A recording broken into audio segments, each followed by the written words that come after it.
Good morning. Today we are going to talk about the histology of urinary system.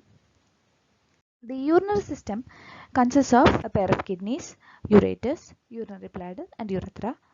The function of the urinary system is the production of urine and excretion. That is, it helps in removing the metabolic waste from the blood. Then kidneys help in regulating the fluid and electrolyte balance, and also the production of renin and erythropoietin. So that is an additional function for kidneys. The excretory passage for urine is minor and major calyces. Then we have the renal pelvis. Then we have the ureter, urinary bladder and urethra. And most of the excretory passages are lined by transitional epithelium. So it is also called urothelium, except for some parts of the urethra. Coming to the histology of the kidneys. Kidneys are retroperitoneal organs that is located in the posterior abdominal wall. They are bean shaped. The medial border has a central concavity which is known as hilum. And to the hilum, the renal vein, the renal artery and the renal pelvis, which is the dilated part of the ureter, emerges out. Coming to the structural organization of kidneys, there is a covering that is called capsule. Then there is an outer cortex, and then there is inner medulla. The capsule is a layer of dense connective tissue that covers the kidney, and the capsule will pass through the hilum into the space. The space of the kidney is called renal sinus. So the capsule passes and it lines the renal sinus also. And inside the renal sinus, it is continuous with the connective tissue of the walls of the calyces. Then coming to the medulla. This is the medulla. The medulla are arranged in the form of pyramids. There are about 10 to 15 medullary pyramids, and they are in such a way that the base is directed towards the cortex and the apex is projected into the renal sinus, and the apex is also called renal papilla. The medullary pyramids consists of the collecting ducts, loop of Henle and vasa recta. We'll be seeing this in detail. So this is the cortex and this is the medulla. The medulla consists of the loop of Henle, the collecting ducts and tubules and the vasa recta. The vasa recta is the straight vessels. These vessels are forming straight vessels around the loop of Henle. So that is the vasa recta.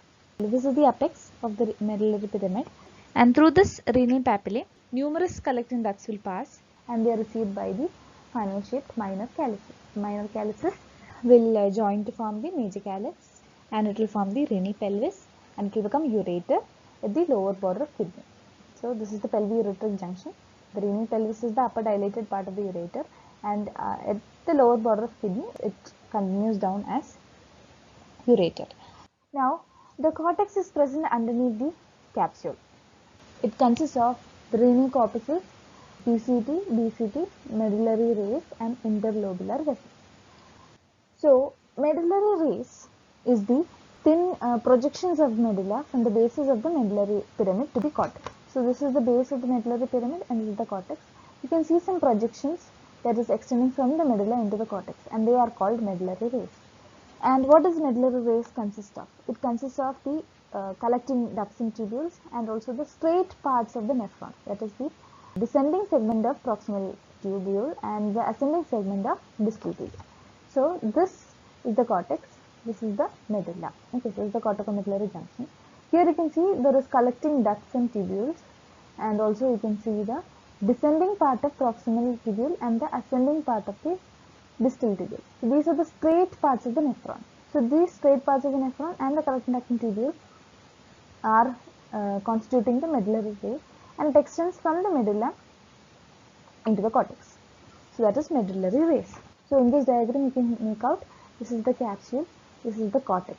The cortex consists of glomerulus, PCT, BCT, the medullary rays, and also these blood vessels are the interlobular vessels. This is the medulla. From the medulla you have extensions into the cortex, which are actually the straight parts of nephron and the collecting ducts and tubules. So these are the medullary rays. So what is renal sinus? Renal sinus is the cavity inside the kidney. It is surrounded by the medullary pyramids, and communicates with the outside through the hilum. So what does it contain?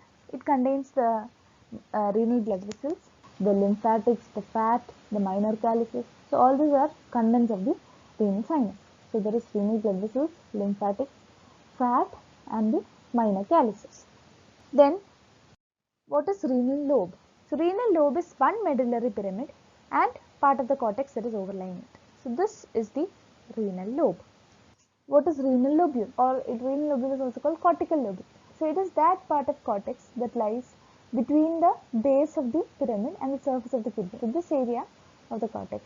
Here you have the cortical arches of the cortical lobule. One lobule is made of a medullary ray surrounding cortex. So that is one renal lobule. Okay, so you can say the renal lobule is bounded on either side by the interlobular vessels. So these are the interlobular vessels, and in the center there is medullary ray. So that is renal lobule or cortical lobule. This diagram you can see up close. These are the interlobular vessels, and between two interlobular vessels in the center you have a medullary ray. So that is one renal lobule. And renal lobe is medullary pyramid along with the cortex that is overlying it. So this is the renal lobe, whereas this is one renal lobule. Okay, if you look at this diagram, this is the medullary ray and there will be interlobular vessels on either side. So this part is the renal lobule. All the nephrons of the renal lobule drain into the collecting duct that is present in the medullary ray of the same lobule.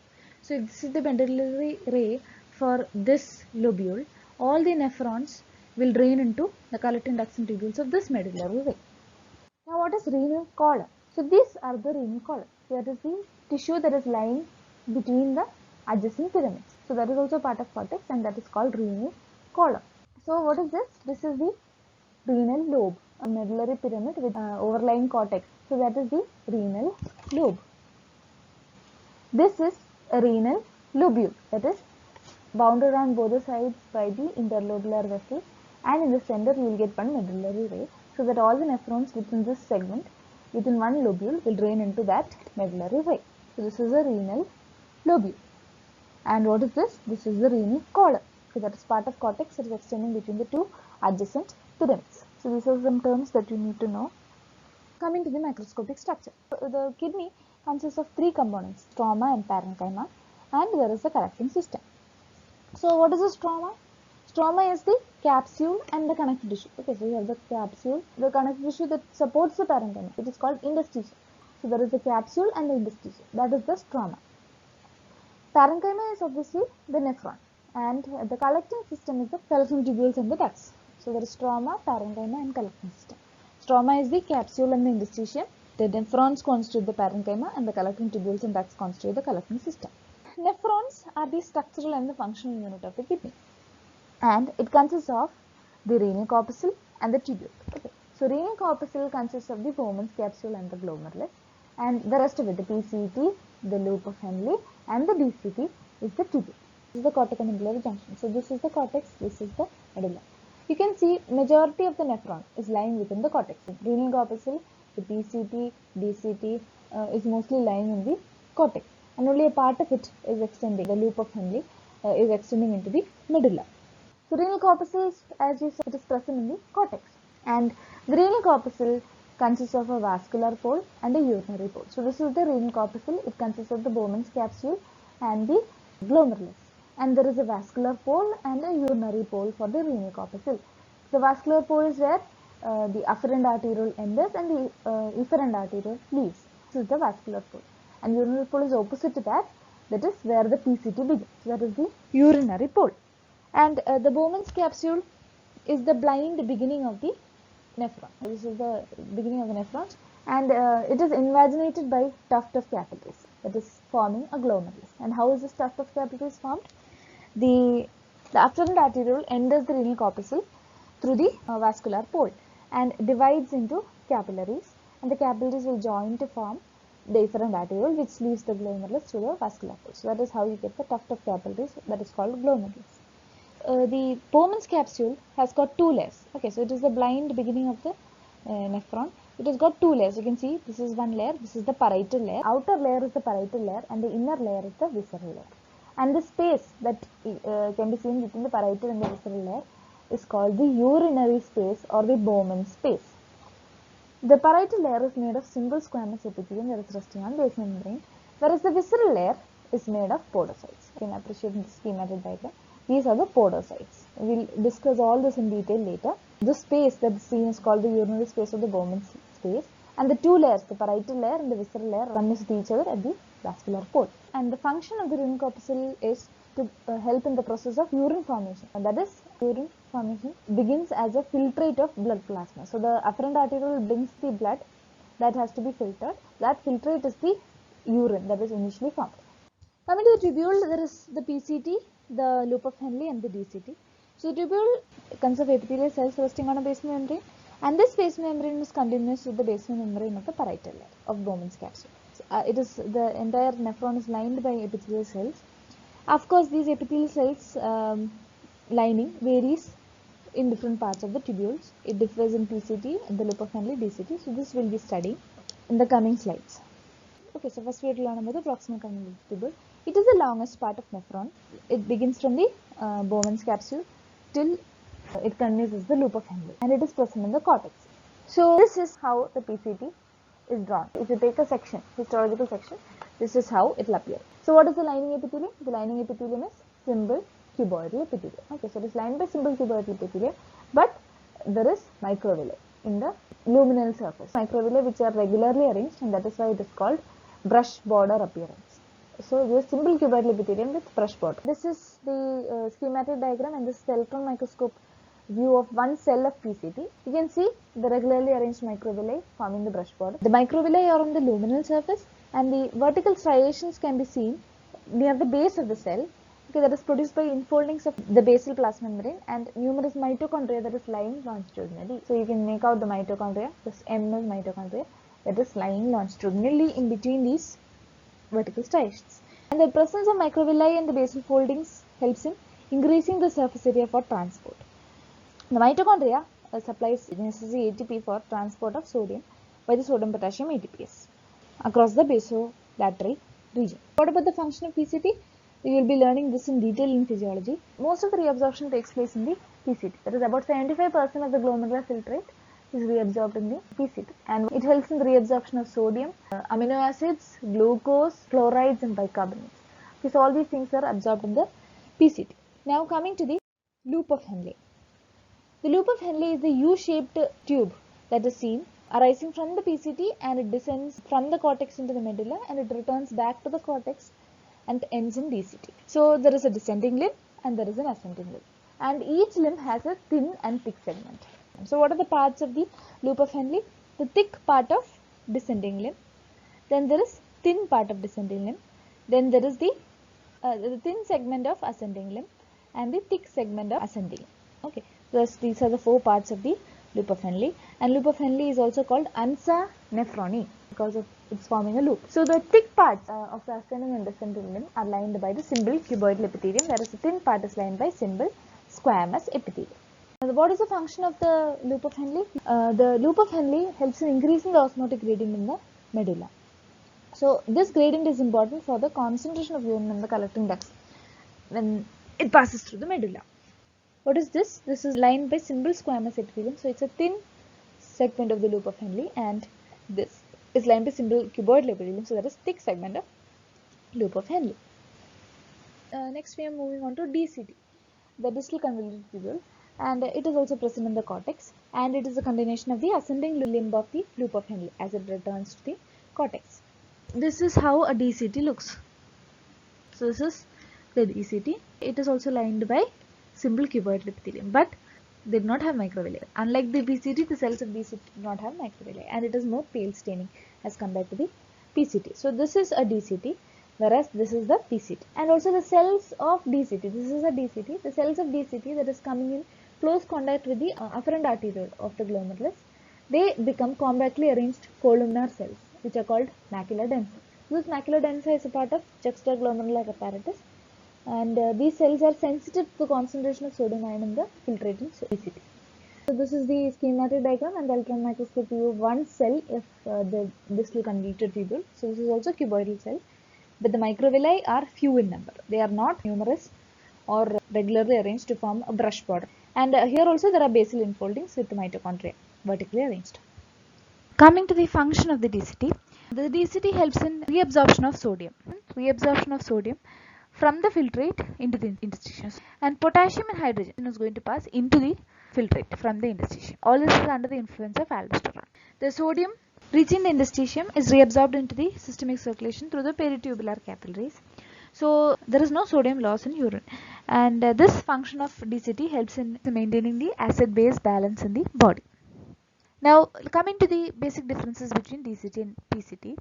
Both are lined by simple cuboidal epithelium, but the PCT is having a simple cuboidal epithelium with brush border, and this is simply simple cuboidal epithelium. Sections of PCT, they have smaller lumen, and it is more or less star shaped, whereas if you look at the DCT, they have larger lumen. It is lined by cuboidal epithelium with brush border. This is having cuboidal epithelium with no brush border. And if you look at the staining, which is more darkly staining, the PCT is darkly staining. Okay, so the cytoplasm stains intensely pink with the hematoxin eosin, and the nucleus, you can look at the nucleus, it is central and euchromatic nucleus. Whereas in DCT, the cytoplasm stains less intensely with the eosin. So these are the basic differences between PCT and DCT. This they often ask when you have the discussion on the section of kidney. And also, if you look at one nephron, the PCT is longer than the DCT. So in the cortex, you have to draw more sections of PCT as compared to the DCT. They are more in number in cortex than the DCT. The collecting system consists of the collecting tubules and the collecting ducts. The collecting ducts are also called the ducts of Bellini. The DCT continues as the collecting tubules, and they pass through the medullary rays, and they are going to join with the other collecting tubules to form the collecting duct or the duct of Bellini, and that enters the medulla and passes through the renal papillae, which is the apex of the renal medulla, and opens into the minor calyx. The tubules are lined by simple cuboidal epithelium, whereas the tubules join to form the ducts. So the ducts are lined by simple columnar epithelium, and these cells, the collecting tubules and collecting ducts, have pale staining cytoplasm. Compared to the rest of the PCT, DCT, they are pale staining. This is a renal corpuscle, right? You can make out the glomerulus, you can make out the parietal layer, you can make out the visceral layer, the space between that, you can make out the afferent arteriole, efferent arteriole. Then you can make out the urinary pole where you have the beginning of the PCT. So then you have numerous PCT with simple cuboidal epithelium as brush border. You can make out the DCT, which is pale staining. It has no brush border. And this is the section of collecting tubule, that is simple cuboidal epithelium, and it is pale staining. This is the collecting duct. This you can make out as simple columnar epithelium. There is a collecting duct that can be seen in the middle. What is the function of the collecting system? The collecting tubules and ducts are permeable to water. You can see water is going from the filtrate to the interstitium. So it is permeable to water.